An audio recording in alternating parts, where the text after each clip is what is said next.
তো বন্ধুরা দেখো, আজ আমি ছোট ছোট ইলিশ ঠিকই, কিন্তু এগুলো রায়চক থেকে কিনে আনা প্রচণ্ড ডিম আছে। দেখো এইটা একটু ইলিশ মাছের, এতে দারুণ লাগবে। ইলিশ মাছের পেটে দেখো কেমন ডিম আছে, ছোট্ট ইলিশ তাও তার মধ্যে এত ডিম আছে। তাহলে আমি আজকে বেগুন দিয়ে ইলিশ মাছটাকে করব। বেগুনগুলো আগে আমি ভেজে নেব। দেখো বেগুনগুলো ভাজতে দিয়েছি, বেগুনটা আমার ভাজা হয়ে যাচ্ছে। আর এখানে আমি মশলা রেখেছি, দেখো একটু জিরে, একটু ধনে, শুকনো লঙ্কা গুঁড়ো, হলুদ আর একটু কাঁচা লঙ্কা দিয়ে রেখেছি। এটাকে জল দিয়ে একটু গুলে নেব, এটাকে।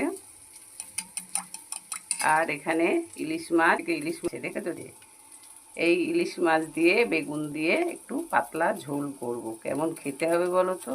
দারুণ খেতে হয় ইলিশ মাছের পাতলা ঝোল বেগুন দিয়ে। বেগুনটা না একটু ভেজে নিয়ে ঝোলটাকে রান্না করব।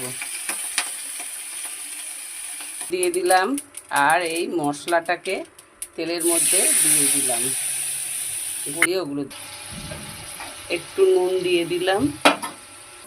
দেখো মশলাটা তেল বেরিয়ে গেছে, আমি এবারে জল দিয়ে দেবো। এই জল দিয়ে দিলাম, জলটা ফুটলে এর মধ্যে মাছটা দিয়ে দেব। ঝোলটা ফুটে গেছে, এবারে মাছ আর বেগুনটা দিয়ে দেবো এর মধ্যে। আমি মাছ আর বেগুনটা ফুটে দিয়ে একটু ঢাকা দিয়ে দিই, এক্ষুনি নামিয়ে দেবো। আমার মাছের ঝোল ফুটে গেছে, বেগুনটাও একটু গলা গলা হয়ে গেছে।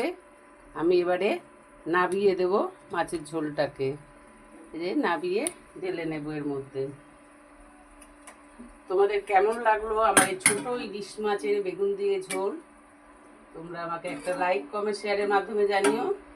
আর যারা ইউটিউব দেখছো তারা ইউটিউবে মাধ্যমে আমাকে একটা সাবস্ক্রাইব করে জানিও।